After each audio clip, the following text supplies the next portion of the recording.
Ya, alhamdulillah bisa. Silahkan sahabat-sahabat bergabung.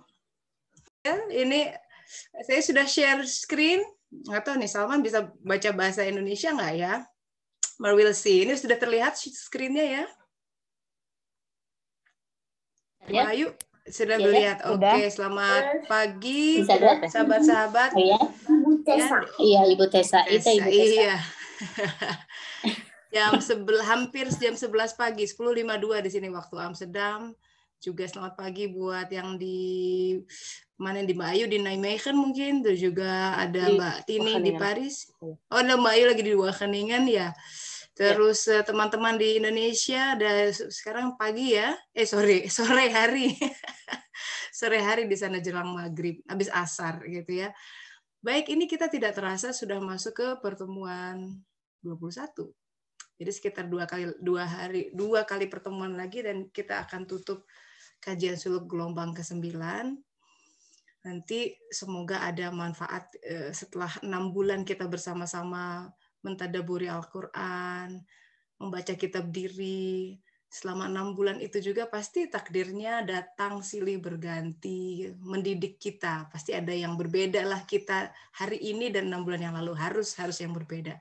Harus lebih bijak, lebih sabar, lebih tawakal, beda melihat kehidupan. Nggak gerasa gerusu. Itu tujuan bersuluk ya. Jadi kita lebih enjoy sebenarnya hidup itu dengan panduan Al-Quran, dengan panduan bagaimana kita menyikapi kehidupan, terutama tidak hanya pas high gitu ya kita mendapat kesenangan, jangan kita mabuk dengan itu, tapi juga bagaimana kita keluar dari kemelut ini, bagaimana kita menyikapi sebuah keterpurukan, sebuah perceraian, sebuah perpisahan, sebuah sakit. Karena itu semua adalah bagian dari kehidupan. Baik, sahabat-sahabat, sebelum mulai kita berdoa pada Allah Ta'ala, karena tanpa rahmatnya, tanpa berkahnya, tanpa dia melimpahkan ilmunya, kita akan kekeringan. Hidup tuh seperti zombie, tanpa makna. Jika hidup seperti itu, tidak ada gairah. Nauzubillah min dzalik ya. Nah, kita meminta sama-sama dengan baca basmalah. Bismillahirrahmanirrahim dan salawat. Allahumma sholli ala Sayyidina Muhammad wa ala ali Sayyidina Muhammad. Ya Allah, semoga kiranya Engkau memberkahi pertemuan ini dengan berkah dan rahmat-Mu, menghunjam cahaya-Mu di dalam hati kami, yang dengannya kami bisa berjalan dengan lebih baik, menapaki takdir keseharian-Mu. Amin. Ya Rabbal Alamin. So, kita masuk ke dalam tahapan topik hari ini adalah tentang bahwa kita harus merenungi bahwa hidup kita adalah sebuah perjalanan. Makanya kajian ini dinamakan kajian suluk. Suluk sendiri adalah sebuah perjalanan. Nah, kalau kita berhenti sebentar melihat definisi dan makna dari perjalanan, yang namanya perjalanan itu ada titik awal dan ada tujuan. Betul? Yang kita berjalan itu ada awal dan ada tujuan. Jadi ada sekian rentang kita berjalan. Karena kalau enggak, kita jalan di tempat. Tapi yang menarik dari kehidupan kita adalah titik awal adalah Allah Ta'ala. Ingat alastu birabbikum, surat Al-A'raf 172 kita sudah bahas. Dan nanti akan kembali kepada Dia. Dan di sepanjang perjalanan kita mengenal Dia. Jadi kita berawal dari Dia, berjalan bersama Dia, kembali kepada Dia. This is it gitu. Karena ini dari awal penciptaan aku kata hadis kursi ya, Allah Ta'ala berfirman, aku rindu untuk dikenal, maka aku ciptakan semesta. Perasaan rindu, cinta untuk dikenal itu adalah landasan yang menjadi gerak semesta. Yang karenanya satu rahmat diturunkan di muka bumi ini katanya. Jadi kita kalau lihat ada ibu mencintai anaknya, nyelimutin anaknya, mandiin anaknya. Ada anak merawat orang tuanya. Bahkan bayi gajah misalkan ya dirawat oleh ibunya. So all creations displays affection, displays love. Dan itu baru satu bagian dari 100 bagian rahmat yang Dia siapkan. dalam riwayat dikatakan 99 bagian sisanya itu disiapkan untuk siapa? Untuk orang-orang yang beriman. Apa itu iman kita sudah bahas. Nah, jadi kalau kita lihat sebuah perjalanan, ini di skema ini kita sudah bahas nih ya dulu. Kita bermulai dari alam alastu, di mana jiwa kita testify, Allah bilang, alastu birabbikum, am I not your Lord? Yang merawat kamu, yang mengasihi kamu. Kalau kita jabarkan tuh ya, yang kasih rezeki kamu, yang bikin kamu sehat, yang mengatur semua hormon, endokrin, saraf, ya, jantung, paru-paru, oksigen, persediaan di angkasa dan lain sebagainya, dia adalah Sang Rob. Jiwa bertestimoni di situ. Di saat raga belum dibentuk. Raga itu dibentuk di fase kedua ketika rahim 120 hari sudah siap raga menerima jiwa, ditiupkan jiwa bersama ruh ke dalam janin. Di situ mulai ada interaksi antara jiwa dan raga dan ruh. Di situ sesuai dengan perkembangannya, tergantung kondisi orang tuanya, inevitably tercipta hawa nafsu, syahwat, gitu. Komponen-komponen yang sebenarnya baru terbentuk di alam bentukan berikutnya. Dan kemudian terlahirlah kita di dunia. Sampai pada ajal yang sudah ditentukan di 120 hari itu. Jadi yang namanya ajal, sahabat-sahabat, itu sudah ditentukan. Ini tauhid dasar. Mau itu lewat corona, mau itu lewat kecelakaan, mau itu sedang tidur. Jadi yang disebut dengan kematian, esensinya karena kita belajar bersuluk ya, kenapa dia meninggal? Ya karena waktunya sudah habis. Jalannya lewat apa saja. Kebetulan di zaman ini, di hari ini, yang dipanggil itu banyak. Berarti sudah sejak saat itu tuh ditentukan. Memang meninggalnya tahun 2021, bulan ini, hari ini. Seperti itu. Jadi sebenarnya saya setuju sama teman saya tuh. Tidak pada tempatnya, tidak apple to apple. Kan ada di dalam kelompok kita, ada yang ekstrim gitu ya. Oh, ini ada virus yang mematikan. Faktanya memang betul. Minggu lalu sepupu saya meninggal, dia nggak enak. Orangnya sehat, 46 tahun ya. Beraktivitas biasa di Indonesia ya. Hari Sabtu nggak enak badan katanya. Oh, makan aja apa mungkin flu apa masuk angin dibilang gitu. Mual. Jadi gejala awalnya tuh mual. Sabtu mual, sore itu sempat minta dikirim apa gitu makanan. Sabtu malam mualnya lebih parah. Sampai Minggu pagi harus ke rumah sakit. Di rumah sakit mulai sesak. Senin meninggal sama-sama. Bahwa ini ada keadaan sedang genting, iya gitu. Tapi kemudian ada juga yang membandingkan, masa kamu lebih takut kepada virus dibanding Tuhan? Ya virus sama Tuhan nggak apple to apple gitu. Virus itu makhluk Allah Ta'ala. Jadi dia ada karena sebagai perantara kematian. Jadi memang saatnya sudah habis. Kalau dulu sempat juga ada tsunami, ya kan? Jadi ada semacam katastrofi besar di dunia ini sebagai sebuah mekanisme waktumu sudah habis, dijemput gitu. Nah, yang perlu diperhatikan sebenarnya kan kalau kita lihat garis besar ini bahwa hidup adalah perjalanan, so ada etape awal dan ada titik akhir. Dan ada yang diperjalankan. Kalau kita lihat skemanya, entitas dari manusia yang selalu ada di situ adalah jiwa. Coba coba kita lihat. Di alastu, alam alastu, raga belum ada. Raga itu baru terbentuk di alam rahim. Dunia jelas kita pakai raga sebagai kendaraan. Tapi kemudian ada saatnya ketika raga dikubur dalam tanah, dia meninggal. Di alam barzah raga tidak ada. Yang hidup jiwanya.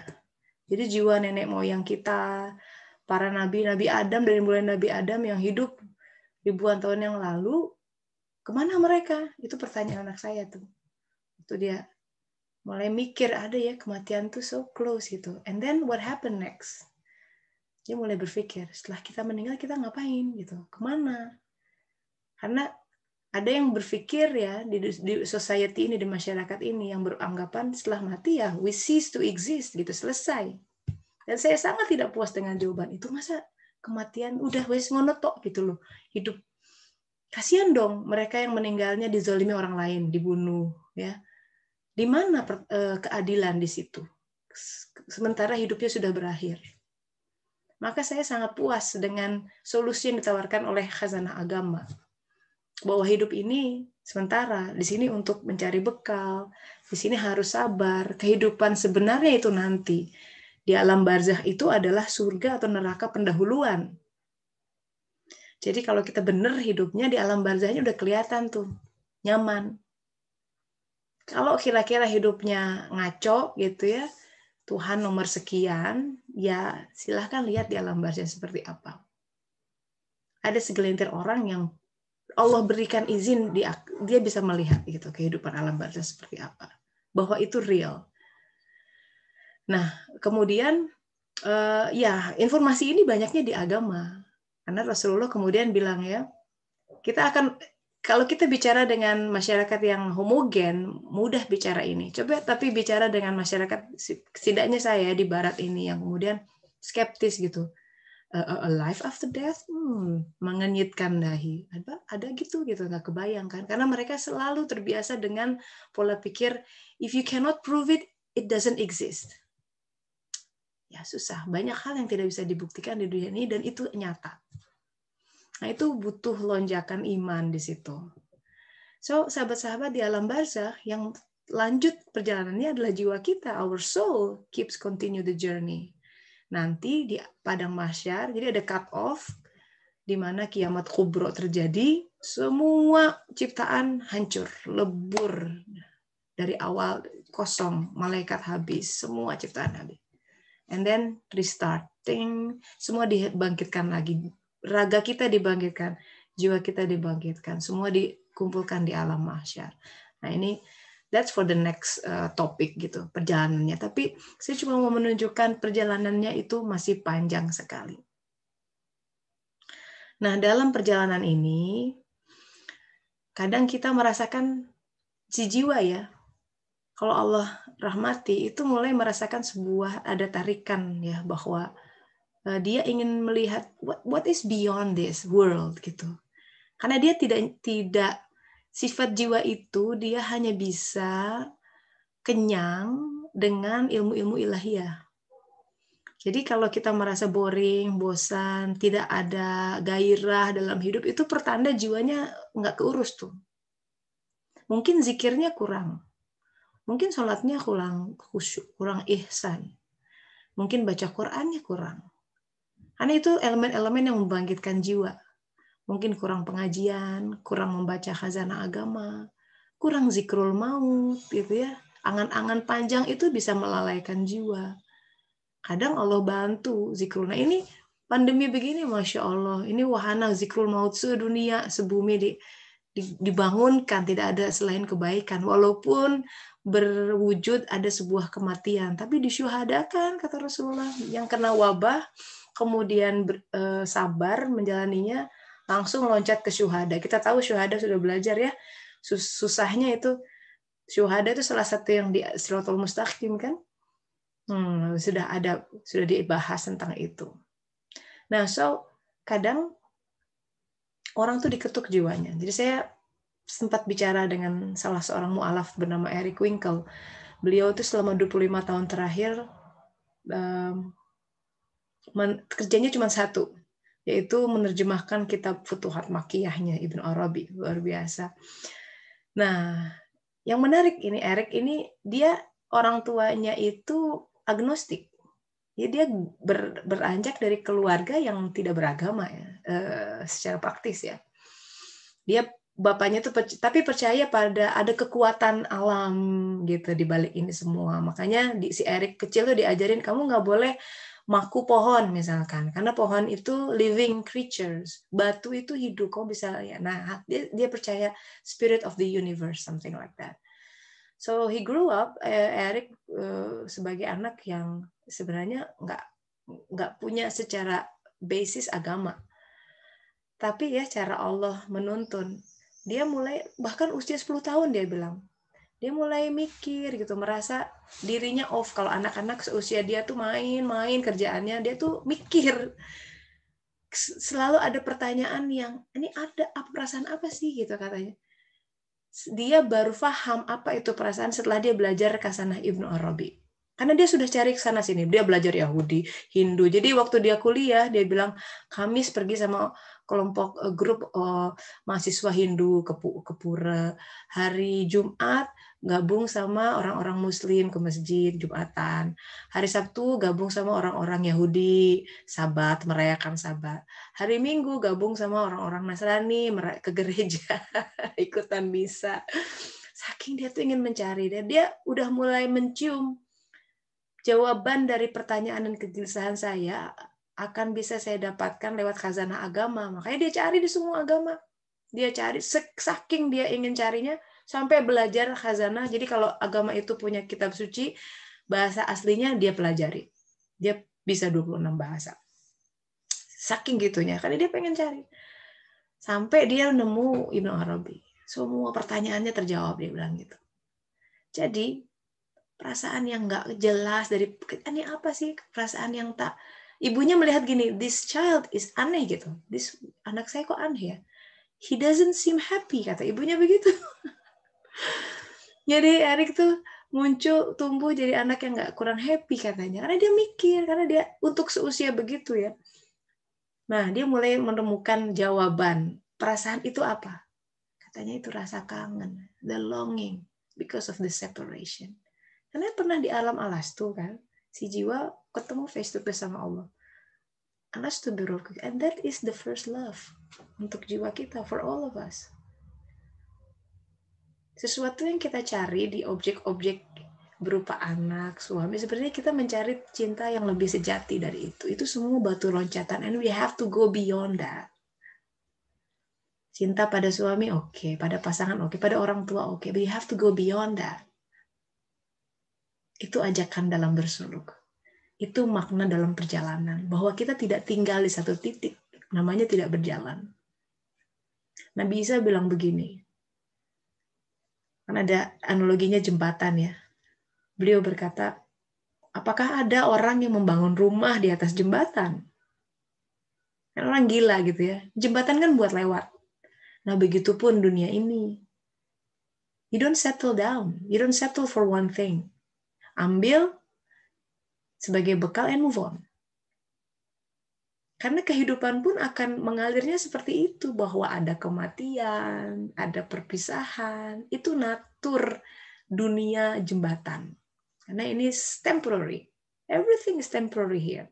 Ini bukan tempat tinggal kita. And we have to realize that. Kita mesti sadar itu. So, we can let go of things. Anak-anak kita bukan milik kita. Kita sayang, iya. But there will be time we have to let go. Let go di sini. Mereka akan dewasa dengan caranya sendiri. And that is the dance of universe itu. We embrace to let go. And then embrace again to let go. And move on like that. Nah, karena menyadari bahwa hidup adalah sebuah perjalanan, jadi perubahan itu adalah sebuah keniscayaan. Maka dalam surat Ali Imran, ketika orang yang sudah bisa berkata, Rabbana ma khalaqta hadza batila, itu dimulai ayatnya dengan perubahan siang dan malam. Siang malam itu adalah the dance of universe, ya. Jadi journey itu menarik dari kata etimologi. Journey is perjalanan ya, kita terjemahkan sebagai perjalanan. Secara etimologi itu dari kata Latin diurni. Diserap dalam bahasa Perancis, diurni itu journée, jadi journey gitu. Diurni itu adalah sebuah pengkadaran. Jadi ini dikadarkan satu hari. Ada rasa kata yang pas tuh, dikadar. Jadi hidup kita tuh dikadar. Maka ada qada dan qadar. Itu iman rukun ke-6. Qada. Sulit memahami itu karena mesti melewati rukun iman yang 5 sebelumnya. iman Allah, kepada malaikat, dan lain sebagainya. Dikadar. Kesenangan dikadar. Kepedihan dikadar. Maka kata Rumi, kau harus belajar menerima kepahitanmu, kesedihanmu, duka citamu. Karena kalau kayak anak kecil ya, kalau dia makan permen terus, misalkan ya boleh sekali-kali, Salman lagi makan permen soalnya, nggak apa-apa. Tapi seharian, sebulan cuma itu aja, nggak ada karbohidrat, nggak ada, kan sakit ya nanti. Sama kita juga, kalau hidup cuma manis-manis, sakit jiwanya. Pasti, karena nggak seimbang nanti. Jiwa itu sehat ketika tidak ada penderitaan, tidak ada rasa sakit, maka sabar tidak akan muncul. Ketika tidak ada kekurangan, tidak dihadapkan dengan sebuah peristiwa yang sempit, tawakal pasti nggak muncul. Jadi sifat-sifat itu baru akan muncul ketika dia dipindahkan, dipergilirkan siang dan malam. And that's what beautiful is from the etymology dari journey. Diurnal, itu di dalam astronomi istilah diurnal itu berarti perpindahan siang malam, luar biasa. So this journey is about change. Bahwa ada kehidupan, pergantian dalam kehidupan adalah sebuah keniscayaan. Dan bahwa apapun yang menimpa kita, sahabat-sahabat, ya, there's nothing wrong with that, really. There's nothing wrong with you. There's nothing wrong with your past. Apa yang terjadi kepada kita nggak ada yang salah. Walaupun tampaknya gelap ya, tapi kalau itu sudah ditakdirkan terjadi, mesti ada hikmah pasti. Tauhidnya membuat. Nah, yang kadang salah itu begini. Takdir itu berupa sebuah pengkondisian yang Allah berikan. And I said there's nothing wrong in that. Tapi yang menentukan adalah respon kita terhadap pengkondisian itu. Itu yang akan membuat kita menjadi syukur atau kafir. Mau syukur, mau kufur, itu tergantung kepada respon hati kita. Maka yang dididik sebenarnya dalam perjalanan ini adalah si jiwa. Supaya dia bisa merespon dengan respon yang terbaik. Ya, tadi salah satu sahabat di WhatsApp group tanya nih Mbak Nina, ini gimana nih kita lagi di tengah-tengah pandemi, kabar kematian ada setiap hari gitu. Kalau nggak ibunya ini ada setiap hari. Bagaimana kita menyikapinya? Bagaimana beliau sebagai seorang ibu dan anak-anaknya harus seperti apa? Ya ini sesuatu hal yang kita sebelum pandemi ini suka lupa bahwa yang paling dekat dengan kita adalah kematian. Nih, kita sebentar lagi liburan nih. Mau kurban katakanlah. Itu masih jauh walaupun hitungannya sekian minggu. Bahwa siapa yang menjamin 10 menit lagi kita masih hidup? Sejam lagi, 12 jam. Besok masih hidup? Berani angkat tangan dan bilang, pasti saya masih hidup? So, we know that. Theoretically kita tahu gitu ya. Tapi sadar, kadang lupa, seringkali lupa bahwa it's so close. Kematian itu sangat dekat. Jadi yang paling baik adalah sebenarnya begini, ada tanpa ada pandemi kita tuh mesti siap mati sebenarnya harusnya. Itu ajakan dalam Quran. Kamu harus mati sebelum mati. Bunuhlah dirimu dalam surat Al-An'am gitu. Atau keluar dari kampung halamanmu begitu. Bunuh diri tuh bukan bom kayak gitu ya. Nggak ada tuh contoh dari Rasulullah menyederai diri dan kemudian sekitarnya seperti itu. Tapi membunuh hawa nafsu kita, membunuh angan-angan panjang, membunuh egomu, ya, membunuh hawa nafsu di situ terutama. Maka itu dalam Al-Quran epik digambarkan dengan berhadapan Musa dan Fir'aun. Fir'aun simbol dari hawa nafsu. Kita sudah bahas ini juga. So, bagaimana penyikapan yang terbaik? Ya, let's take a look once more in the big picture. Bahwa kematian adalah bagian dari kehidupan. Dia bukan the end of life, tapi dia adalah suatu jembatan yang mengantar kita kepada kehidupan yang lebih abadi. Karena itu, apapun yang kita dapatkan di sini nggak perlu terlalu euforia, jangan digenggam begitu erat. Boleh digenggam di tangan, tapi nggak boleh di hati, gitu kata Imam Ali. Boleh kita memiliki fasilitas dunia, menikmati, tapi nggak usah masuk hati. Karena begitu masuk hati dia jadi racun. Kecintaan kita terhadap dunia itu yang memancing petaka kita. Apalagi kalau kita sudah dicintai lebih sama Allah Ta'ala. An-Nifari bilang, mata yang sudah melihat Allah itu menjadi bejana malapetaka. Karena sudah demikian dekat. Kalau kita dia sangat pencemburu gitu. Kita meleng dikit karena udah cinta, terbakarlah itu. Itu ditulis di nabi-nabi mencontohkan hal seperti itu. Bagaimana seorang Yakub misalkan ya, cuman bilang gini, nitip ya, ini adikmu, nitip ke abang-abangnya. Allah cemburu, kenapa nggak ke aku dulu? And then yang terjadi adalah Yusuf dicelakakan justru oleh kakak-kakaknya yang dititipi itu oleh bapaknya. Jadi seperti Sulaiman alaihissalam ya. Misalkan beliau sedang berdiri di mimbar. Bicara di dalam hatinya. Lagi di mimbar itu kan tempat yang sakral gitu ya, orang baca kitab suci di situ. Dalam hati beliau begini, kalau aku lagi berada di mimbar gini, kayaknya nggak akan pernah berbuat dosa. Nah, ungkapan seperti itu halus ya, tapi buat level Nabi itu seperti Tuhan ada di mana di situ. Seperti Tuhan tidak berdaya dan dia lebih, aku tidak akan berbuat dosa. Itu ungkapan-ungkapan yang gini, aku pasti, nah kayak gitu-gitu bahaya tuh, bisa memancing ujian. Karena begitu kita bilang aku pasti, itu kita seperti sudah mengklaim bahwa itu akan terjadi. Sementara takdir itu dia yang menuliskan. Ketika Nabi Sulaiman di dalam hati berkata, aku kayaknya tidak akan berbuat dosa. And that's exactly what happened. Kemudian peristiwa dia dengan Batseba terjadi ketika beliau ada di mimbar. Yang terjadi adalah ketika one day Nabi Sulaiman berdiri di mimbar, Allah kirim burung gitu ya, yang sangat indah. Nabi Sulaiman ini figur yang Allah bukakan pintu-pintu dunia ya, nabi yang paling kaya, menguasai alam jin dan lain sebagainya. Jadi makhluk yang Allah kirim pada saat dia di mimbar pasti sangat-sangat memukau. Sedemikian rupa sampai dia mengejar si burung itu ke balkon gitu, tapi hilang. Nah, saat dia berada di balkon, tak sengaja pandangannya tertuju kepada seorang perempuan yang sedang mandi gitu. Dia jatuh cinta, tapi perempuan itu sudah punya suami. Cerita berikutnya bisa dilihat di Alkitab. Jadi itu tentang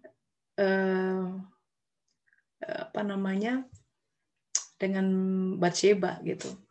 Ada kisah-kisah seperti itu sahabat-sahabat. Jadi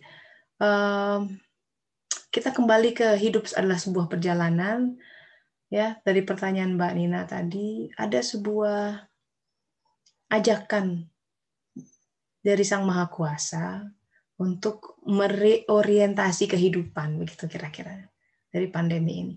Kita harus ya reorientasi. Taubat yang benar gitu.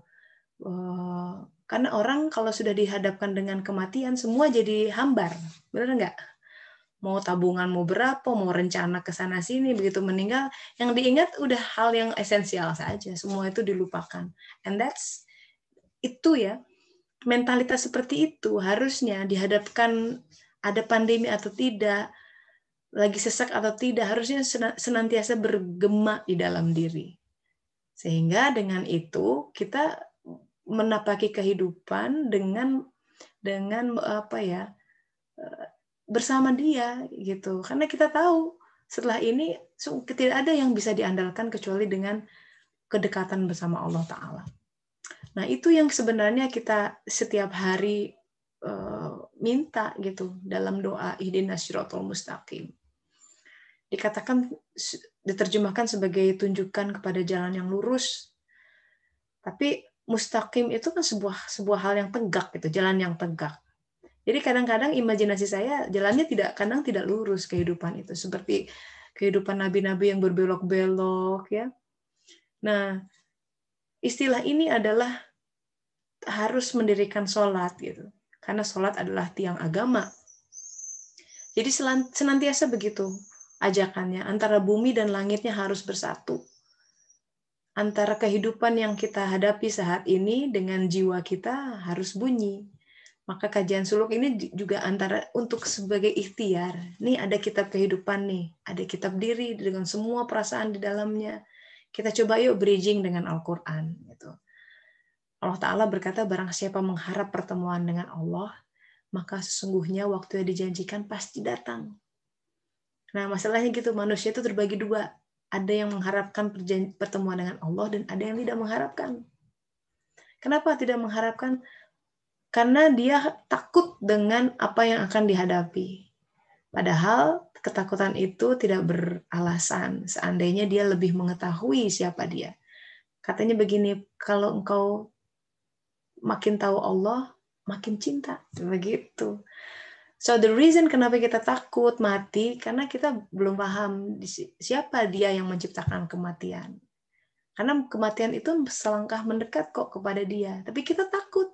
Karena kita belum paham kepada siapa zat yang akan kita tuju. Tapi untuk lebih menajamkan, kita mulai dengan sesi sharing ya, sama diskusi. Seperti biasa. Silakan, kita buka. Boleh langsung di-unmute. Boleh Mbak Tini, Mbak Ayu, Mbak Zulfa, Mbak Nui, Teh Lin, silakan. Siapa yang mau share tentang ini? Pertemuan ke-21, that's life is a journey. So what is your journey? Ya. Assalamualaikum Teh. Waalaikumsalam warahmatullahi wabarakatuh. Silakan.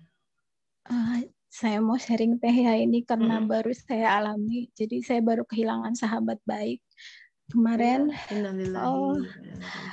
Jadi satu keluarga memang beliau terkena COVID ya Teh. Nah dan saya intensif sekali berkomunikasi gitu selama beliau sakit ini gitu ya. Nah, jadi masih terasa sesak gitu di dada kehilangan sahabat yang baik gitu. Dan tadi pagi istrinya menelpon saya gitu untuk sharing bagaimana proses pemakaman kemarin gitu ya, karena saya nggak bisa menghadiri. Terus juga bagaimana saat-saat terakhirnya beliau gitu. Jadi dan teman-teman juga banyak yang masih sesak ya dadanya karena kehilangan sahabat-sahabat yang sahabatnya kita yang baik ini gitu. Jadi masih berasa nggak mau buka WA, nggak mau ini gitu ya, karena takut kalau masih ada berita innalillahi atau masih ada orang yang bicara soal kenangan dengan almarhum gitu ya. Nah, sementara tadi pagi saya mendapat curhatan dari istri almarhum gitu ya. Masya Allah, saya malah jadi iri gitu Teh dengan pertama kalau saat ini memang kita melihatnya, aduh kasihan ya gitu. Awal-awal kan saya melihatnya seperti itu. Aduh sedih banget ya sahabatku ini satu keluarga kena gitu ya. Kemudian dengan keterbatasan saat ini yang terjadi di lingkungan kita kan sulit sekali mendapatkan obat ya, karena obat itu jumlahnya dibatasi pembeli. Sementara kan mereka ada 5 orang satu keluarga gitu ya. Jadi pada saat tebus obat untuk sakit karena dibatasi antibiotik dan juga antivirusnya juga terbatas gitu. Jadi nggak bisa buat berlima gitu kan. Hanya buat berapa orang kemudian dibagi-bagi gitu nih. Jadi nggak optimal. Walaupun mereka isoman di rumah karena kalau mereka dibawa ke rumah sakit juga mesti ngantri kan kondisi saat ini. Nah, full di mana-mana. Nah, kami juga suplai oksigen ke rumahnya gitu. Jadi segala ikhtiar yang untuk bertahan di rumah itu sudah dilakukan. Nah, dan kita juga merasa aduh kasihan gitu jadinya. Jadi jatuh hatinya itu merasa gini di hati gitu ya. Kita merasanya menghasihani kejadian itu gitu. Nah, tapi tadi pagi gitu Teh ya, dan saya tuh masih berduka banget gitu kemarin ini sampai kayaknya kok belum maksimal ya menolong sahabat saya gitu. Apalagi sih gitu. Memang sekarang obatnya jarang, tapi kita sampai cari ke Bandung gitu, ke teman-teman yang praktek di rumah sakit di Bandung. Kalau ada dikirimin dari rumah sakitnya gitu. Biar 10 tablet juga oseltamivir dikirim gitu Teh. Nah, jadi saling tolong ya. Oksigen malam-malam tengah malam habis aja kita cari Teh yang 24 jam masih buka gitu. Nah, tapi dengan kehilangan sahabat kemarin sore itu ya, jadi merasanya aduh kok kayak belum maksimal kita ya gitu bantunya gitu kan. Masa sekali gitu. Ya Allah. Nah, tapi tadi pagi gitu teh, dengan cerita istrinya gitu, saya langsung melihat hal yang berbeda, sudut pandang yang berbeda. Apa tuh? Jadi istrinya tuh bilang, Masya Allah, manggil saya tuh Uyi ya. Jadi karena saya nama kecilnya sebenarnya Uyi gitu. Teman-teman saya manggil Uyi.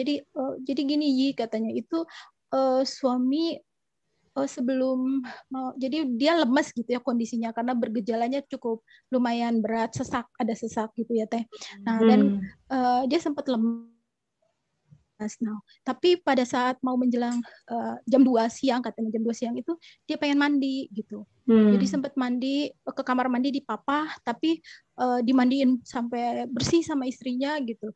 Nah, pas udah keluar dari kamar mandi, pakai baju rapih, langsung seperti sehat. Jadi kata istrinya langsung gagah gitu, Uyi. Terus dia sholat asar.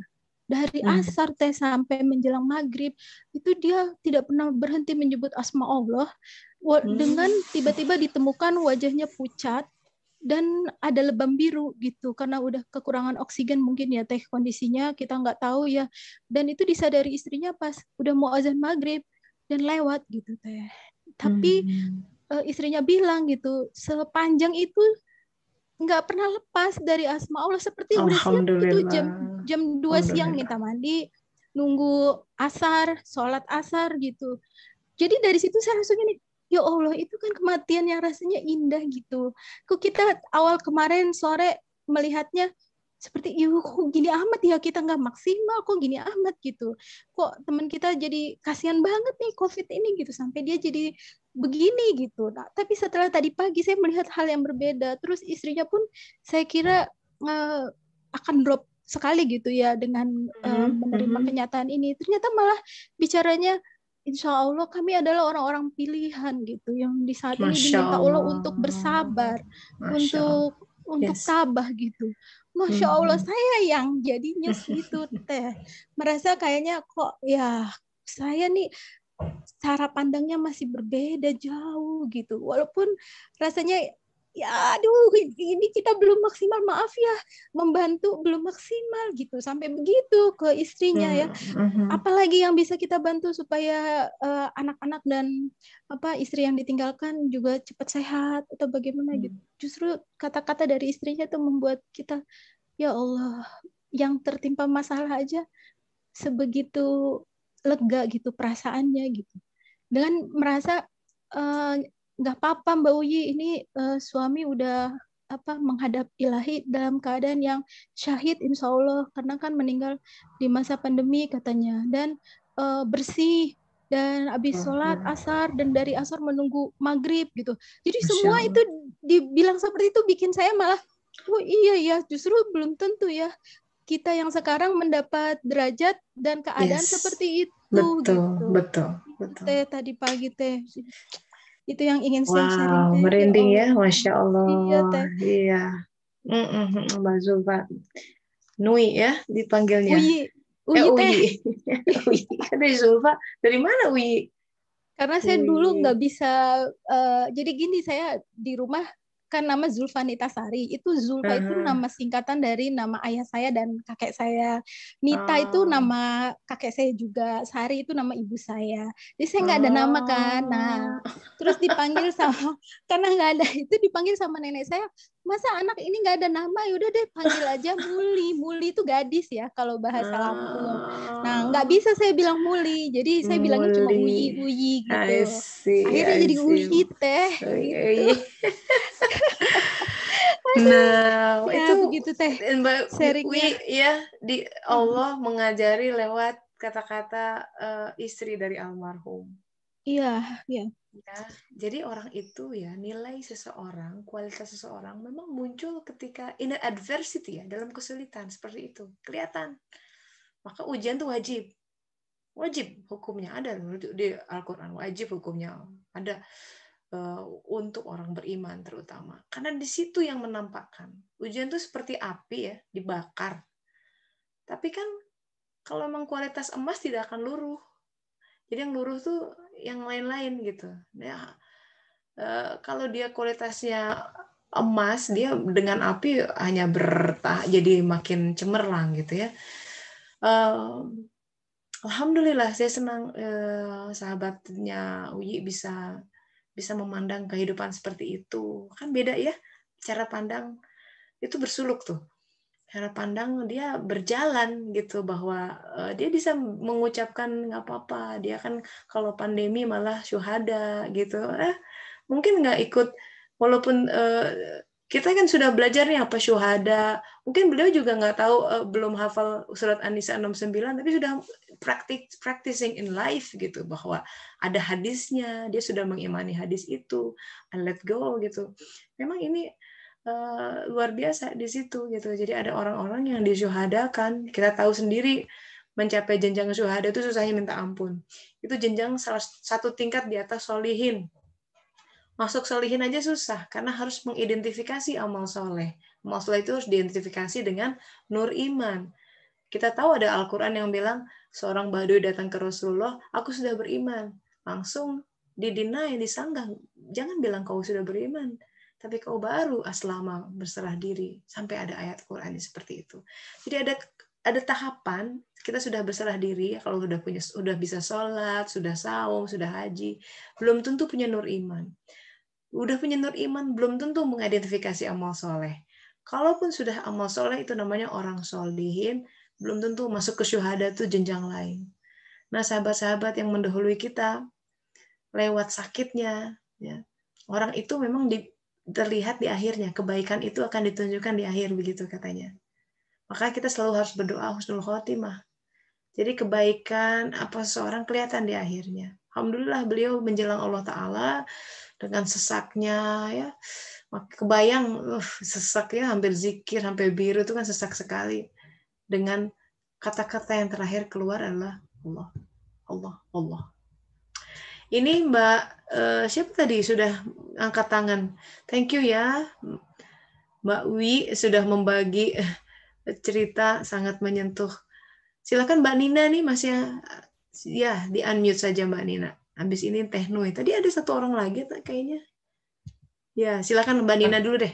Assalamualaikum. Waalaikumsalam warahmatullahi wabarakatuh. Desa, tadi saya yang nanya di WhatsApp. Terima kasih jawabannya. Oh iya, Mbak Nina. Gimana? Iya, cuma mungkin yang belum saya pahami lebih lanjut ini soal anak-anaknya ya Teh Sasa. Untuk kita dewasa aja gitu. Untuk saya yang masih berjalan terserok-serok ini masih perlu waktu untuk paham gitu jawaban yang dalam seperti itu. Apalagi untuk mengajari anak-anak gitu konsep yang dalam seperti ini. Kebetulan saya juga baru baca bukunya Teh Tessa kan ya, yang tentang fokus di bidang masing-masing itu. Saya ini kebetulan desainer, grafik desainer. Alhamdulillah. Saya ini sedang membuat program-program edukasi untuk anak. Dan saya jadi terpikir gitu dengan ini, apa saya harus mulai mengajari anak-anak dengan multimedia tentang konsep-konsep abstrak seperti ini. Cuma saya masih belum paham harus mulai dari mana gitu. Apalagi dengan pertanyaan saya tadi, itu sesuatu yang berkaitan dengan zikrul maut. Itu hal-hal yang nampaknya untuk dewasa pun sudah cukup lumayan perjuangan untuk memahaminya. Ya mungkin itu sih Teh Tessa. Barangkali ada masukan. Terima kasih sebelumnya. Iya. Mbak Nina, anaknya umur berapa? Anak saya sekarang ada 12 tahun. Ada yang sudah 15.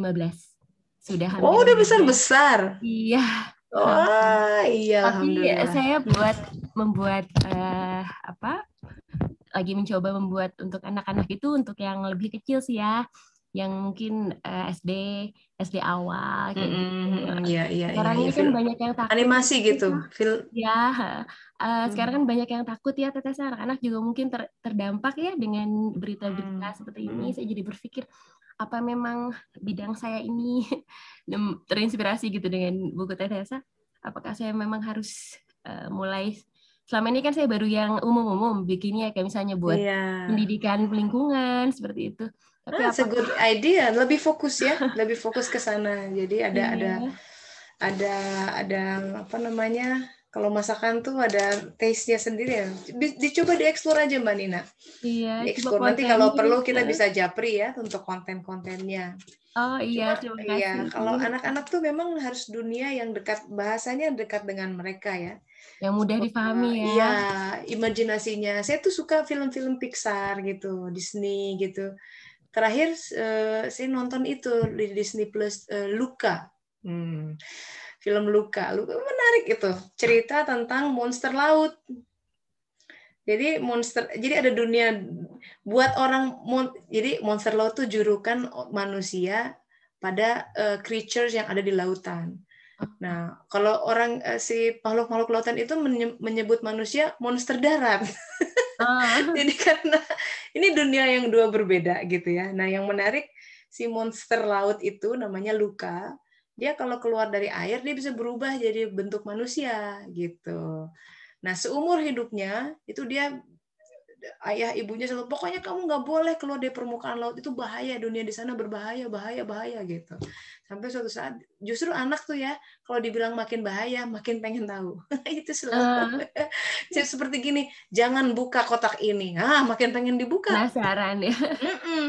Nah, gitu itu nature. Jadi karena ya, kita fitrah kita tuh ingin mengenal dia yang sembunyi gitu ya, dia yang gaib.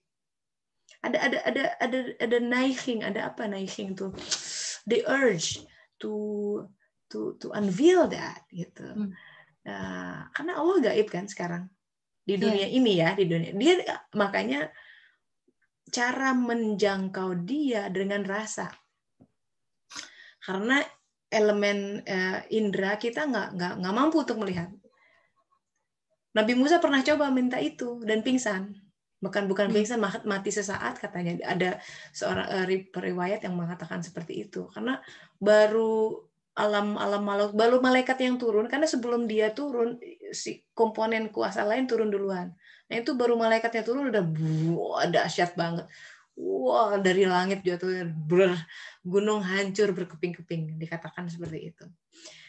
Tapi kita punya call. Hati kita tuh bisa merasa dia. Dan itu jauh lebih dalam. Nanti pada saatnya, makanya kalau dalam Ibnu Arabi bilang, nanti suatu saat we can see, kita bisa berhadapan lagi face to face. Gitu. And we were longing for that. Nah, so delivery-nya adalah seperti tadi ya, gimana memperkenalkan kepada anak tentang kematian gitu. Tentu tidak dengan seram-seram ya, karena bisa trauma tuh. Yeah. Tapi gini, kita mengambil nilai-nilai universal. For example, berbagi. Itu ada elemen kematian di situ. Ya, itu nilai kematian. Kenapa? Karena dia mematikan keinginan. Dia tuh pengen minum, kayak saya sharing cerita pagi ini, anak saya lagi siang panas gitu, beli limun gitu ya. Itu kesukaan dia. Wah, dia minum dengan di tengah-tengah dia berhenti gitu. Berhenti karena dia pengen berbagi sama ibunya. Dia bilang, habisin mama katanya. Saya tahu dia pasti pengen ngabisin itu, cuman dia lihat nah di situ ya, itu ada dia mematikan keinginannya untuk I want to share with you, and that's I appreciate gitu. Hal-hal seperti itu bisa dibangun untuk menjelang kematian. Jadi kematian itu yang paling sulit dari kematian adalah you have to let go of things, right? You have to let go, ya. Mungkin starting point-nya itu ya, Teh ya. Nah, seperti itu. You have to let go of things. Karena kita, apa yang membuat kematian berat? Karena buat seorang orang tua misalkan ya, kita harus let go the thoughts of nanti anak-anak saya gimana. Just let go. Allah yang ngurus. Nanti ibu saya gimana? Let go. Allah yang ngurus. Emangnya kamu siapa yang mengurus gitu kan? So you have to let go. Itu ada pesan universal of letting go. Balik lagi ke mengalir sabaha itu yang mungkin Teh ya. Yes. Ya, sama dengan itu. So you have to let go. Kadang misalkan kita bisa capture suatu peristiwa, misalkan anak nih ya, orang tuanya bertengkar gitu, dia sedih kan. Gimana ini perasaan dia gitu, ada. Nah, hal seperti itu. Yang bagus tuh ada film ini loh, Tom Hanks yang main. Dia tentang Good Morning. Jadi cerita tentang Fred Rogers. Jadi dia salah satu di Amerika tentang yang bikin program untuk anak, tapi khusus untuk mengedukasi emosi anak. Jadi, do you feel angry gitu? Angry dia ini. Oh, I know gitu. Kalau kamu sendiri di situ, jadi eksplorasi emosi itu penting gitu. Kayak misalkan dia mainan rusak, marah kan dia, nangis. I know. Oh, karena itu mati, ada elemen kematian. Jadi kerusakan itu kan dia nggak bisa main lagi kan. He has to let go that. Gitu. I know you're angry gitu. I know you're sad gitu. But we can fix things. Ya, sampai kayak gitu. And we can buy a new one, you know. Something like that. Itu dieksplor di situ. Di dunia anak. Atau banyak hal gitu. Jadi itu anak bisa diajarin cara berbagi. Nah, yang penting buat kita sebenarnya gini ya, kalau ngajarin anak itu we have to be that. Kita harus becoming that. Karena kita nggak bisa ngajarin anak sabar, kecuali kita menjadi orang yang sabar. Anak akan lihat perilaku kita, bukan apa yang sabar ya nak, mau dikatain sejuta kali, tapi kitanya misuh-misuh, dia akan lebih menyerap aura kita. Bagaimana kita menghadapi, gimana kita ngadapin hal yang ngeselin gitu ya, pasangan kalau lagi marah dan lain sebagainya. Maka saya suka tersentuh tuh kalau misalkan di film-film barat tuh ya, kalau suami istri lagi bertengkar, terus tiba-tiba anaknya lewat, tiba-tiba berubah semua, ya nggak? Suka gitu, tiba-tiba berubah dia depan anaknya ke tempat baik-baik, kamu ke tempat tidur ya, masuk ke sana, belum tutup pintu, nyambung lagi gitu. Itu hebat tuh buat saya di situ. Anak nggak, you don't involve them, they don't have to know. It's your problem between me and you. Tapi di depan anak, let's make their world stabil mungkin gitu. Nah, itu juga ya. Seperti itu. Tetesa kayak sekarang pandemi ini kayaknya harus terlihat kuat gitu kan, harus terlihat tidak takut gitu, juga mungkin bagian dari contoh yang harus diperlihatkan ya Tetesa. Yes, ya, bahwa tanpa ya memang harus dengan ilmu ya. Maksudnya kita juga kan, kita di satu sisi harus empati ya, ketika orang meninggal kita nggak, ya sabarlah, ini kan nggak begitu ya, kita ikut, oh I'm so sorry for your loss gitu, and that's empathy. Kita juga kalau ada yang meninggal kan kita pengen empathy gitu, and then ya sabar tuh udah tahu, tapi kadang ungkapan bahwa I'm with you gitu, you're not alone, itu lebih bunyi daripada sekedar sabar ya itu mah tahu gitu ya. Gitu. Dan itu cara-cara bahasa empati seperti itu perlu diperkenalkan gitu, supaya kemampuan kita memverbalisasi, nanti anak meniru soalnya. Kan dia sakit, misalkan mama tadi hilang mobilnya atau apa, sabarlah, dunia tuh seperti itu karena memang come and go, ya. You have to first recognize their feeling, that it's difficult for them to just, itu mainan kesayangannya hilang gitu. Oh, I'm so sorry for you. Kamu pasti sedih ya nak ya. Gitu. Nah itu ketika anak seseorang ya, jangan semua orang, perasaannya di-recognize, itu saja sudah memberikan sebuah kekuatan besar buat dirinya. Karena begitu perasaan itu diidentifikasi, dia akan bikin jarak dengan perasaan itu. Kamu sedih ya? Oh, dia bisa lihat makhluknya berupa sedih di dalam dirinya. Ketika dia bisa melihat, itu artinya dia sudah berjarak. Karena kalau makin dekat kan dia nggak bisa lihat. Dia akan tenggelam terus dalam kesedihan. Makanya itu perlu mengidentifikasi, memverbalisasi, kamu sedih ya. Ini yang namanya rasa sedih. Gitu. Rasa itu bukan dirimu. Dia hanya datang silih berganti. And we can handle this. Nah, something like that. Bikinlah sinemanya nanti. Iya, banyak. Nanti imajinasinya. Iya, sama-sama. Semoga Allah membimbing ya. Iya.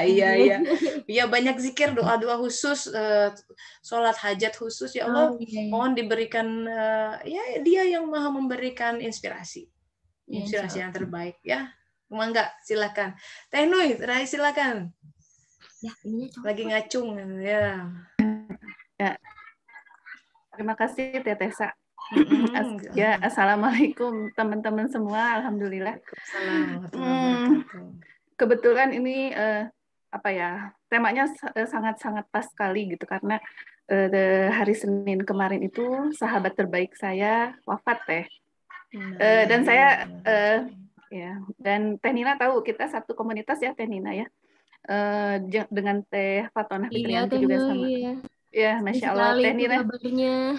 Betul. Ini sahabat yang sama yang diceritain tadi, Teh Nina. Oh bukan ya, itu belum, beda-beda lagi ya. Oke. Ya, baik. Jadi hari ini saya sudah merasa lebih segar gitu kan, lebih tenang. Karena tadi subuh kami kajian doa bersama untuk sahabat saya yang dihadiri oleh hampir semua guru beliau gitu kan. Dan hari tadi itu ada kajian tentang psikologi kematian gitu.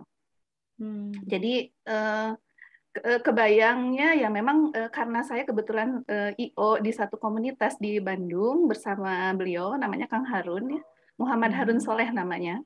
Beliau itu sangat luar biasa. Jadi semua orang bilang bahwa beliau itu adalah orang yang sangat baik, yang ketulusan dan kebaikan hatinya itu sangat dirasakan oleh siapapun. Pada hari beliau meninggal itu, saya dapat kabar dari berbagai macam komunitas yang japri ke saya, lalu telepon, ada yang dari Kalimantan dan lain-lain gitu, menanyakan kebenaran ini. Kenapa saya ditelepon oleh mereka itu karena setiap flyer yang di flyer kegiatan Baksos misalnya atau berbagi atau pelatihan atau apapun gitu, nomor Kang Harun dan nomor saya gitu, karena kebetulan satu IO. Nah, maksud saya tuh memang seperti yang tadi Teh Tessa kata bahwa yang paling dekat dengan kita itu adalah kematian gitu. Dan kematian seorang sahabat atau orang yang dekat dengan kita itu sebetulnya suatu tanda seperti kita diingatkan gitu bahwa kita akan sama, kita dalam antrian dan kita tidak tahu kapan kita akan pada waktunya tuh kapan. Saat kita sedang melangkah, apakah kita bisa melangkah lagi masih hidup gitu ya, atau kadang apakah dalam kita sedang makan lalu suapan pertama, kedua, apakah masih lanjut gitu, kita nggak tahu. Jadi bahwa biasanya kematian itu kan disikapi dengan hal-hal yang menyeramkan gitu ya, karena mungkin gitu ya dari kecil ya, mungkin tadi ada hubungannya dengan Teh Nina yang mau mengedukasi ya anak-anak. Dari dulu tuh kayaknya kematian itu jenazah pocong kayak gitu kan, kuntilanak itu media yang menyeramkan gitu kan, kayak film-film. Padahal sebetulnya kematian itu adalah sesuatu yang indah justru karena kita itu tadi kan jembatan, dan kematian itu adalah jembatan kita menuju kekasih kita, yaitu Allah Subhanahu wa Ta'ala gitu kan. Jadi dalam ini saya tadi awalnya gitu kan, setiap hari tuh pegang tisu ya, diajakin sama teman-teman, udah jangan pegang tisu terus gitu ya. Padahal teman saya nggak ngelihat, cuman tahu banget gitu bahwa saya sangat kehilangan gitu ya. Nah, mereka menganggap kehilangan, tapi saya justru merasa saya tidak kehilangan dia. Justru kebaikan dan ketulusan hatinya itu justru ada di hati kita gitu. Dan saya hanya wujudnya saja, raganya aja yang tidak ada, tapi jiwanya, ruhnya itu justru mengingatkan kita untuk terus melakukan kebaikan hatinya, ketulusan hatinya dalam berbagi dan membantu setiap orang gitu. Nah, justru ini sangat menginspirasi gitu ya. Jadi yang tadinya ada kesedihan, mungkin saat-saat tertentu bisa lah, mungkin batasnya hanya 3 hari untuk sedih gitu ya, 3 hari untuk sedih. Selanjutnya dalam 3 hari, kan hari Senin ya, Senin, Selasa, Rabu, sekarang Kamis ya. Memang sih dalam 3 hari itu pas ingat langsung nggak tahan gitu ya, nangis gitu. Tapi nangisnya boleh mata menangis, tapi bibir sama hati itu tersenyum gitu. Karena engkau sudah menemukan kebahagiaan untuk bertemu kekasihnya gitu kan. Saya sampai menulis tuh bahwa insya Allah Allah menyatukan takdirnya terhadap Kang Harun Soleh dengan cara yang selembut-lembutnya. Kita semua bersaksi bahwa beliau sebagaimana namanya yang soleh, orang yang sangat baik, lurus, dan tawadu. Apapun yang akan terjadi pada Kang Harun atau yang sudah terjadi kepada Kang Harun hanyalah semata lantaran cinta dan kasih sayangnya yang beliau inginkan gitu kan. Jadi ini akhir yang indah karena memang sebelumnya Jumat itu sesek, jadi sama ibunya dibawa ke, ayahnya udah meninggal, hari Jumat sesak, dibawa ke rumah sakit, dia keliling-keliling dari pagi ketemunya sore, rumah sakit yang bisa nampung beliau gitu. Ibunya langsung kontak saya bahwa Kang Harun katanya sesak gitu kan. Lalu teman yang lain, sahabat yang lain, ada Teh Ine menghubungi dokter gitu ya, karena kebetulan kakaknya Teh Ine dokter. Jadi kami gerak cepat. Saya mendampingi ibu yang panik. Teman yang lain cari dokter yang bisa dihubungi agar bisa masuk ruangan gitu, karena di IGD katanya baru tidur sebentar tiba-tiba bangun. Nah, tanggal 3 udah bisa masuk ruangan, dicek semua, katanya ya memang dari sesaknya itu di paru-paru ada putih ya, mungkin terkonfirmasi COVID gitu ya. Walaupun hasil PCR-nya belum keterima sampai hari ini belum ada. Nah, hari Senin itu ibu, karena kami komunikasi terus, hari Senin itu Masya Allah mulai maghrib, jadi asar dulu ya, asar kehabisan oksigen, minta tolong saya gitu kan, Teh tolong ini oksigen gimana. Nah akhirnya hari Senin pada maghrib setelah tenang, dihubungin lagi bahwa sudah mulai ada penurunan gitu kan. Ya udah, saya ngambil keputusan, ibu kita talkin aja gitu. Masya Allah, dari mulai maghrib, pada maghrib, akhirnya dilanjut pada isya, jam 22.30 saya berhenti dulu Teh. Saya talkin la ilaha illallah gitu ya. Allah, saya mendengar suaranya Allah gitu ya. Ini dalam kondisi tersengal dan sesak Teh, itu didekatkan ke ini, lalu saya istirahat, ibu kita istirahat dulu, ibu harus minum gitu. Baru juga ditutup, 20 menit kemudian sahabat saya ini meninggal. Saya dikabarin bahwa jadi 22.30 saya berhenti untuk talqin, 22.50 dikabarkan sudah nggak ada gitu. Nah, awalnya kan ya kaget ya, tapi ternyata gitu bahwa setelah saya tadi dapat materi tentang psikologi kematian, bahwa kematian itu sebetulnya jangan takut, kita jangan takut menjemput kematian gitu kan. Mengenai kenapa nanti gimana anak saya atau ya siapa gitu, masih kecil anak-anak dan gimana. Nah, itu kan lah, emangnya siapa yang mengurus selama ini ya, seperti tadi yang Tetesa bilang bahwa Allah itu maha mengurus semuanya. Lalu tapi jangan juga terlalu sedih ditinggal gitu. Kalau misalnya pada saat sedih kita doakan dan kita sedekah atas nama beliau gitu kan. Itu ada kayak Jalaluddin Rumi itu kalau meninggal kan itu kayak the wedding night gitu ya, malam pengantin itu menuju kekasih, menuju Allah gitu ya sebagai seorang kekasih.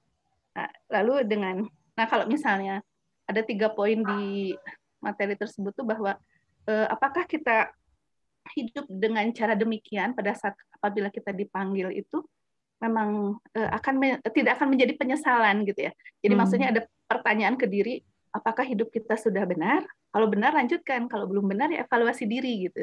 Nah jadi hari ini tuh saya mendapat pencerahan yang tadinya, ini lucu ya Teh, pada saat kita mendoakan bersama kan, asalnya doa bersama di awal, terus lalu materi ini, itu malah guru kami itu malah tertawa gitu. Terus sampai sadar, loh ini kan bicara kematian ya, tapi kok malah ketawa-ketawa. Tapi kita yang lagi pada sedih tuh melihat bahwa ini ada semacam inspirasi dan optimisme dalam diri bahwa oh iya, kita lanjutkan kebaikannya dan kita memperbaiki diri gitu ya, untuk memantaskan diri apabila kita dipanggil gitu. Nah, mungkin gitu aja dulu Teh. Terima kasih sharingnya Teh Nui. Wah, belajar banyak ya dari episode ini. Alhamdulillah. Ini Mbak Nur sudah angkat tangan nih. Silakan. Terima kasih Mbak Teh Nui. Mbak Nur, silakan, masih ada waktu, kita perpanjang waktunya. Assalamualaikum warahmatullahi wabarakatuh. Iya, saya seringnya dipanggilnya Nia dari Lombok, NTB. Mbak Nia? Iya. Iya. Jadi Tetesnya saya mau nanya. Saya ikut kajian suluk ini dari pertemuan ke-13 kalau tidak salah. Iya. Di banyak beberapa saya kurang mengerti gitu, dari bahasa suluk itu apa, salik itu apa. Terus kemarin saya buka di YouTube dari pertemuan pertama, dan ada yang masih mengganjal gitu Teh, dari yang bilang begini, tanda Allah memberikan pertolongan kepada hambanya itu adalah ditampakkan keburukan hatinya. Yeah. Kalau misalnya keburukan itu selalu muncul, Teh, bagaimana cara memberhentikan rantainya? Terus kalau misalnya pada endingnya akan selalu nampak, apakah masih bisa dikatakan, saya nggak berani bilang gitu sih, cuma di hati itu kayak benar gitu pertolongan Allah gitu, Teh. Misalnya kayak maksiat. Kenapa? Iya. Kenapa, Mbak? Iya, gitu, Teh. Soalnya agak terputus tadi. Maksiat katanya. Gimana maksudnya? Misalnya keburukan itu tidak hanya jiwa ya, dilatih kesabaran. Tapi kalau misalnya maksiatnya itu seperti sesuatu yang Allah benci gitu, Teh. Contohnya? Dan itu misalnya kayak berzina atau enggak, narkoba atau mabuk-mabukan. Dan itu berulang-ulang sampai pada endingnya kita mati dalam keadaan seperti itu, Teh. Iya. Waliyahzubillah. Auzubillah. Iya, pertanyaannya? Pertanyaannya, tanda Allah memberikan pertolongan kepada hambanya itulah ditampakkan keburukan-keburukan. Agar kita bisa mengevaluasi. Ya, itu, Teh. Iya. Ya, selama kita masih belajar dari apa yang ditampakkan, maka itu menjadi berkah buat kita. Ya, tapi kalau keburukan itu kemudian ya kita tidak belajar dari keburukan itu dan tetap berkubang, ya Allahnya di mana gitu. Kita selalu pertanyaannya sesimpel itu sih. Baik kita sedang merasa soleh gitu ya, sedang merasakan ibadah, baik kita sedang, apalagi kalau keburukan. Contohnya begini. Seseorang yang diganjar kedekatan kepada Allah Ta'ala. Seorang pemuda lagi jatuh cinta sama seorang perempuan, ya pokoknya kebayang ya, orang jatuh cinta, si perempuannya itu ternyata suka juga sama si cowok itu, masih muda lah, gelora muda, suatu saat mereka lagi berdua, tiba-tiba ya namanya gelora muda ya, syahwat, hendak bersiap untuk melakukan hubungan intim. So nobody knows gitu. Mereka berdua, ayo kita salurkan cinta kita gitu. Justifikasinya seperti itu. Pada satu titik di mana mereka sudah bersiap, si perempuan bertanya begini, berhenti. Kata si laki-laki gini, nih di sini aja yuk, nggak ada yang lihat kita gitu. Ada cetusan begitu. Terus kemudian si perempuan berkata, bagaimana dengan Allah? Dia akan melihat kita. Gara-gara kalimat itu, si laki-laki itu kemudian berhenti, dan iya ya. Tapi iman itu membuat dia berhenti gitu. Nah, jadi pertanyaannya, di balik semua itu, Allah ada di mana gitu. Sebenarnya itu the power of zikir gitu. Jadi kadang kalau berbuat keburukan jelas ya, orang kemudian taubat karena tahu itu dia salah gitu. Yang sebenarnya ngeri itu sebenarnya kita merasa berbuat baik, tapi di hadapan Allah itu bukan kebaikan, itu yang ngeri. Itu yang saya share ayat Al-Qur'annya kemarin. Jadi orang-orang yang merugi nanti di sana, dia merugi pulang sudah siul-siul, merasa dirinya bawa banyak bekal, begitu konfrontasi sama Allah Ta'ala itu semua nggak ada apa-apanya gitu. Karena itu cerita Rumi kan, kamu kan kusuruh membangun jembatan dulu ya, ada analogi seperti itu. Kenapa bangun masjid apa gitu ya? Kita melakukan hal yang tidak dia inginkan. Itu kita rugi nyampe ke sana. Itu fungsi kita harus mengidentifikasi amal soleh begitu Mbak Nur. Kira-kira jadi konteksnya tidak ke sana yang dibicarakan bahwa ditampakkan keburukan itu sebuah kebaikan. Bagaimana dengan orang-orang yang berzina atau misalkan berbuat dosa sampai dia meninggal? Ya mungkin buat mereka itu tidak, kalimat itu tidak berbunyi karena maksudnya ditampakkan keburukan hati, kemudian dia jadi belajar.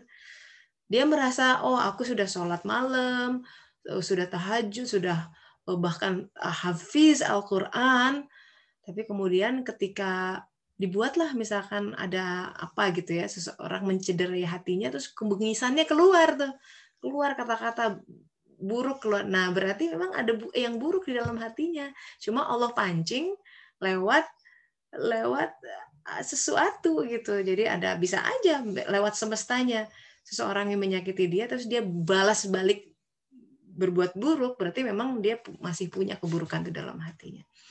Wallahu alam. Gitu. Wah, waktunya udah habis nih. Mbak Sari boleh terakhir ya? Silakan Mbak Sari. Enggak apa-apa Bu Tessa. Nggak apa-apa. Yuk. Assalamualaikum Edisi warahmatullahi wabarakatuh. Waalaikumsalam. Tapi ini bukan yang mau saya secara pribadi dengan Ibu ya. Ini kan saya lagi WFH Bu, jadi bisa ikut nyimak. Biasanya kan saya di YouTube aja gitu dengerin. Oke. Iya. Kalau saya masih terkait dengan cerita yang tadi ya teman-teman terkait COVID. Nah, keluarga saya kan pernah juga Bu gitu. Jadi kejadian di bulan Januari. Nah, tapi di sini yang jadi pelajaran buat saya, naudzubillah, jangan sampai ini jadi sombong ya Bu ya, naudzubillah. Jadi yang pertama kali sakit kan ibu ya. Ibu itu deteksi awal itu dia tipes. Tipes itu udah cek darah tuh tipes. Lalu kemudian masuk ke bulan Januari ada tamu dari jauh ya. Tamu dari jauh yang memang di situ dia zona merah dan itu keluarga dari almarhum ayah. Jadi kita nggak curiga apa-apa ya. Dan saat itu saking nggak curiganya kan nggak pakai masker ya dulu. Jadi tenang-tenang aja ada tamu datang. Terus seminggu kemudian saya ajak ibu untuk tes antigen.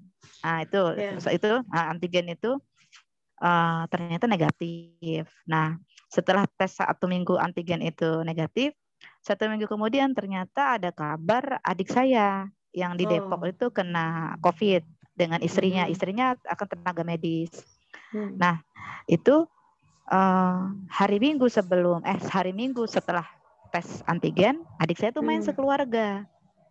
Nah kemudian ibu setelah tahu ini adik sakit kan, kemudian habis kedatangan tamu jauh.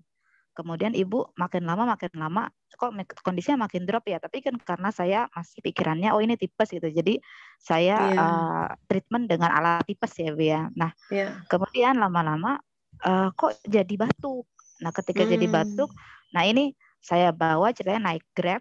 Saya bilang, Bu, ayo kita tes PCR aja. Saya bilang itu kan waktu itu masih zaman tes PCR itu kan 950.000 ya Bu Tessa ya. Jadi kita ini kan masih yang tipe-tipe 950, kalau buat tes doang kayak sayang kan ya Bu ya. Jadi kita tuh pergi kan, ayo Bu, kita pergi. Nah ketika hari Rabu itu pergi ke tes PCR, kita abang Grabnya ya biasa ya, jadi kan suka ngobrol.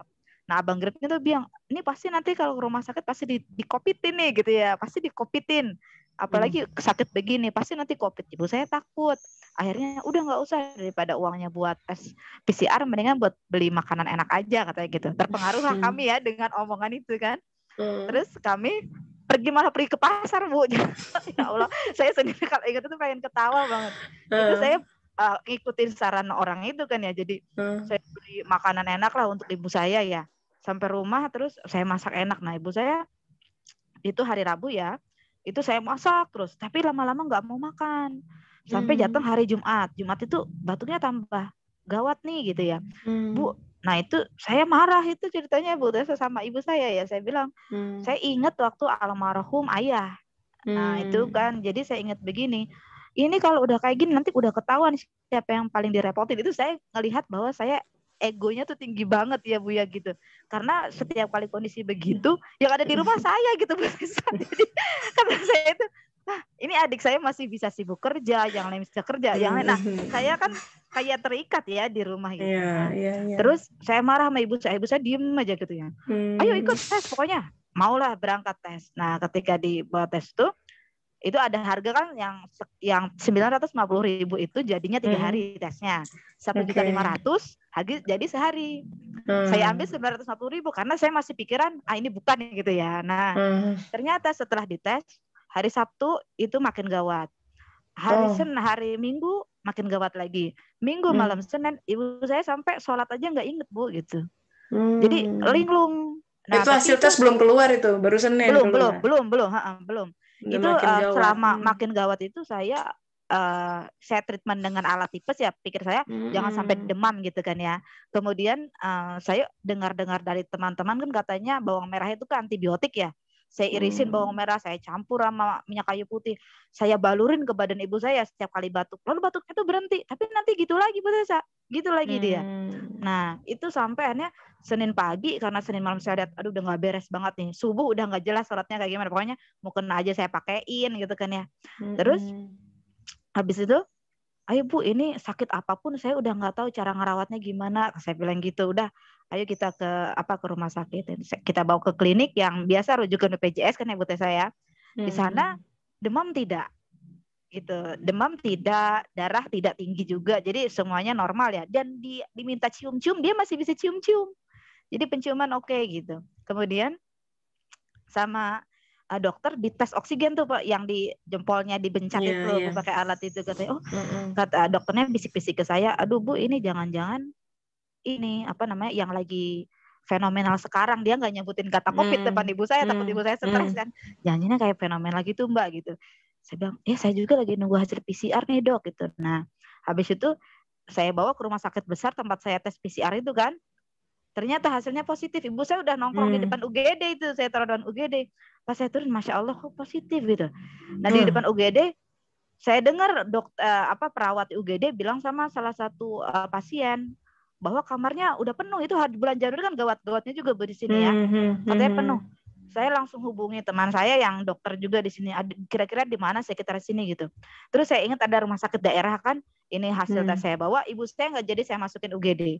Itu balik ibu saya bilang begini, udah ada di mana aja ibu mau, kata ibu kan gitu. Bu, tapi benar mulai makin parah, beliau udah kerasa ya sesak. Gitu. Akhirnya saya bawa ke rumah sakit daerah. Ketika sampai di rumah sakit daerah, nggak banyak ngomong, saya hanya tunjukkan suratnya, langsung ibu saya masuk lah untuk 8 hari berikutnya gitu kan ya. Nah, setelah itu kan tinggal saya sama adik juga kan kondisinya sakit ya. Nah di sini yang saya lihat kan saya itu merawat ibu itu kan tanpa masker ya Bu, gitu. Nah itu saya ibu masuk hari Senin kan, saya itu kemudian karena sadar diri bahwa nih saya dari kemarin ngerawat ini nih, sama ibu sendiri kan juga pikiran masker ya gitu kan. Nah, sedangkan mengeluarkan 950 untuk tes itu kan raja saya mikir gitu. Itu saya bawa hasil tesnya tuh, saya pergi ke puskesmas ya itu sama adik saya, udah sekarang kita stok tuh dari mulai nggak gratis ya kalau di sini tes tuh gratis. Enggak Bu di sini kecuali udah ada yang kena. Jadi setelah itu saya buat kecuali ada yang kena baru.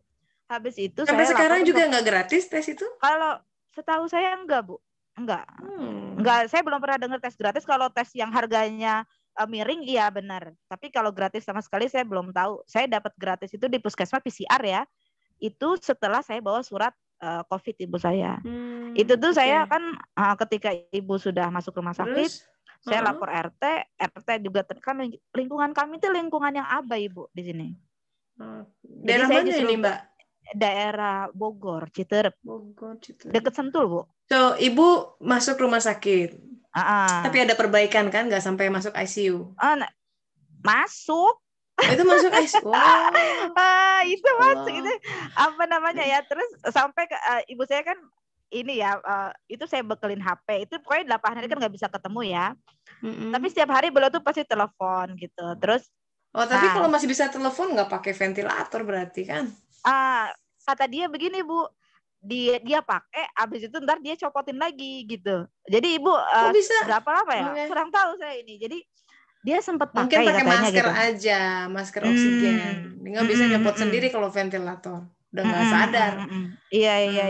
Dia nggak sadarnya itu kalau nggak salah di IGD-nya Bu. Jadi waktu di IGD masuk itu kan ditanya itu misalnya gini, Bu sesak nggak? Jawabnya gini. Oke.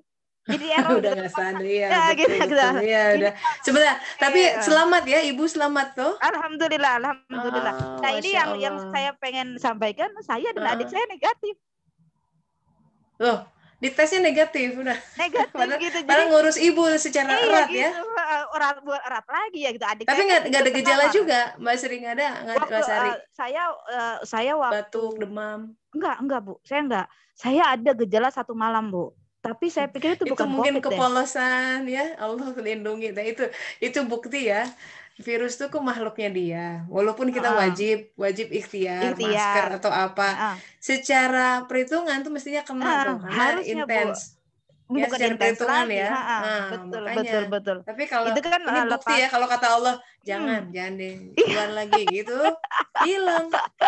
Itu Masya Allah, saya kadang-kadang kalau sampai sekarang tuh mikir kok bisa gitu ya. Ini boro-boro mikir masker ya kan sama ibu sendiri ya Bu Teh. Saya jadi dari sini memang pada saat itu saya untuk protokol tetap jalan ya Bu ya. Jadi setelah ibu saya masuk, saya setiap hari pagi ini bangun tidur saya minum herbal apa, jam 9 minum herbal lagi. Kan terus nyuci dan sebagainya, nanti saya nggak ke tempat ibu, ambil baju kotor ibu. Kalau ibu telepon, Ri aku mau singkong. Ya bawa singkong. Ri aku mau manggil, saya cari tampaknya manggil ini gitu. edukasi yang harus ya, bahwa ini virusnya tuh jenisnya airborne. Dia menular ya kayak flu gitu. Jadi memang harus masker, jaga jarak, harus simple seperti itu harus diterapkan walaupun serumah ya. Betul. Aduh, Mbak Sari terima kasih sudah sharing. Itu luar biasa tuh. Dan harus ibu sempat tegang juga ya. Tapi jangan. Saya ada satu malam Bu Tessa yang saya rasa begini. Satu malam itu saya ketika mulai pikiran buruk Bu Tessa. Ketika saya merasa ya Allah kok gini-gini amat loh kan. Jadi ada perasaan dulu zamannya Bapak sakit, ini saya begini nih. Sekarang zamannya ibu sakit, saya begini. Saya merasa sendiri, ditinggal sendiri itu kan Bu. Dan itu bikin saya tambah jelek kondisinya. Dan setelah saya mulai berpikir bahwa udah yang penting saya sehat, kalau saya sakit nanti siapa yang ngurusin ibu gitu. Udah nggak penting mau ngurusin sendiri kayak mau rame-rame kayak, yang penting sekarang saya sehat. Ketika saya berpikir begitu, saya sehat lagi gitu. Jadi pikir saya. Belajar ikhlas. Justru dari semua anak ternyata Allah memilih Mbak Sari ngurus. Tidak ada kebaktian yang lebih besar daripada orang tua dibanding ngurus begitu. Coba. Saya juga punya cerita nih berkaitan dengan ini sebagai penutup ya. Saya punya Uwa itu berarti kan kakaknya bapak saya. Anaknya tuh 6 kalau nggak salah. Wah udah sukses jadi semua lah. Di antara anak itu ada satu anaknya yang tampaknya secara duniawi paling biasa-biasa gitu ya dibanding anak-anak yang lain. Kehidupan rumah tangganya juga buyar misalkan. Jadi pokoknya tapi justru dari desain kehidupan rumah tangga yang seperti itu, dia bisa merawat ibunya dengan lebih intens. Nah, ibunya dikunjungi suatu hari gitu. Dari anak-anak semua, mana yang paling perhatian? Ya ini si anak A ini. Jadi kadang begitu ya, Allah didesain dari semua anak, dibikin yang paling lemah, jadi kehidupannya yang paling nggak keren gitu katakanlah ya. Tapi justru desain itu membuat dia, Allah kasih ganjaran lain nih, urus ibumu itu kebaktian besar. Allah akan memberi sesuatu hal yang lebih besar buat. Nah ini dimensi lain yang kita kadang miss kalau nggak kita bersuluk ya, berjalan tuh melihat dimensi lain. Pemberian, tema pemberian Allah ya. Pemberian tuh bukan sesuatu yang berwujud fisik aja. Kita harus belajar dalam hidup untuk mulai menyadari seringkali pemberian yang tidak berwujud fisik justru itu nilainya lebih besar. Karena yang fisik itu pasti hilang, pasti rusak, pasti kena kiamat, ya, tidak dibawa ke alam sana. Tapi pemberian yang tidak berwujud material itu bisa abadi, bisa jadi bekal kita ke alam berikutnya. That's something to be, sesuatu yang untuk direnungkan lah, untuk bersama-sama. Ya, sekali lagi, hidup adalah sebuah perjalanan. Siang malam, senang susah itu berganti biasa. We have to accept that. Yang paling kita harus perhatikan adalah respon kita menghadapi itu semua. Mau bersyukur atau mau kufur. Syukur itu berarti kita ikhlas lillahi ta'ala, senyum, terima kasih ya Allah ini darimu walaupun menyakitkan. Itu seperti dia menyalami kita dengan menggenggam bara.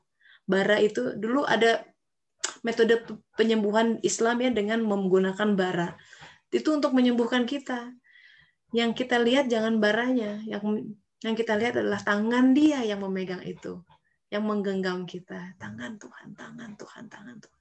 Semua yang sampai kepada kita, di balik itu ada Dia. Jadi lihat Dianya, and it will get better. Semua akan berubah. That's how we see our life seharusnya. So that's a wrap. Hari ini panjang juga. Semoga bermanfaat. Terima kasih sharingnya sahabat-sahabat. Insya Allah kita sambung minggu depan. Semoga ada usia, kesehatan. Kita tutup dengan doa akhir majelis. Subhanaka Allahumma wa bihamdika asyhadu an la ilaha illa anta astaghfiruka wa atubu ilaik. Alhamdulillahirabbil alamin. Ya, kita tutup. Terima kasih. Kita pamit dulu. Assalamualaikum warahmatullahi wabarakatuh. Nuhun Teh Tessa. Sami-sami, Teli. Assalamualaikum. Semua sahabat semuanya. Assalamualaikum.